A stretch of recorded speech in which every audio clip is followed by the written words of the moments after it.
గోలు పెడతా ఉన్నారు. విజయసాయి రెడ్డి గారు ఇష్టానుసారంగా ఆస్తులు కాజేశాడు.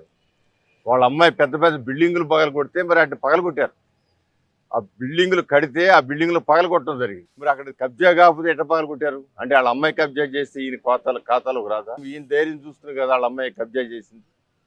సో ఈ విధంగా అబద్ధాలను కూడా చాలా కాన్ఫిడెంట్గా ఒక ప్రొఫెషనల్ దొంగలు కనుక ఏ విధంగా వాళ్ళు దొంగతనం చేసినా కూడా చేయలేదని చెబుతారు.